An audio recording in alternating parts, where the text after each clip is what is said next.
The Legend of Johnny Appleseed. Part 1. Johnny and his Apple Seeds. Johnny Appleseed was born near Boston in 1775. His real name was John Chapman. When he was a child, he played in the forest and in the fields. His best friends were animals. He loved all animals. He played with them and talked to them. His family was very religious. Johnny's first book was the Bible, but he also liked Aesop's fables. Johnny loved the tales about animals and their adventures. When Johnny was a teenager, he worked as a missionary with the Indians. He converted many Indians to Christianity. He taught them about the Bible. The Indians were his friends. When he was 26 years old, he had a vision. An angel appeared to him. The angel said, "Go and plant apple seeds across America. The settlers of the new frontier want good apples to eat." Johnny was surprised, but he was happy.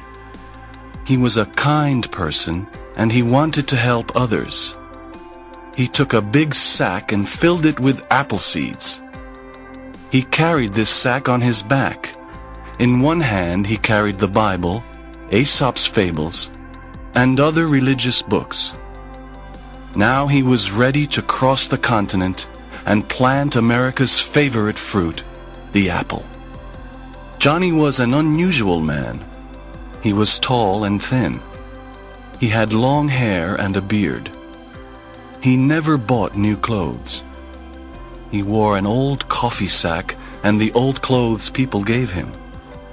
He didn't usually wear any shoes. He wore a saucepan on his head. One of Johnny's friends said, "God bless you, Johnny. We are happy for you. You are similar to St. Francis of Assisi. He loved animals and lived a simple life." Johnny said, "I want to plant apple seeds across America. Every American family will have apple trees with good apples to eat." In 1800, Johnny began his long journey across America. At that time, America was a very young country. The American continent was a wilderness. It was unexplored. There were no roads and few maps. This immense land was called the American frontier. Many settlers wanted to explore the frontier. Johnny walked from Massachusetts to New York. From New York he walked to Pennsylvania. Then he crossed Ohio, Indiana, and a big part of the Midwest. Every day he moved west. He traveled across America and planted apple seeds. He built fences around the fields and then continued his journey. Settlers traveled to the frontier and found the apple orchards. They ate the delicious fruit, green, red, and yellow apples. When the settlers found an apple orchard, they built a home there. Other settlers dug up the apple trees and took them to new lands. Some of Johnny's trees traveled to the west coast on the Pacific Ocean. When Johnny found a family of settlers, he visited their log cabin. He helped them with their work. He told the children stories and sang songs.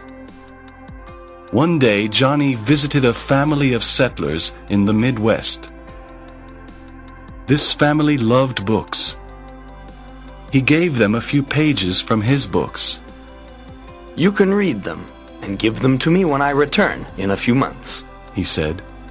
The family was very happy. In this way, Johnny created the first library on the frontier. Many children learned to read thanks to Johnny and his library.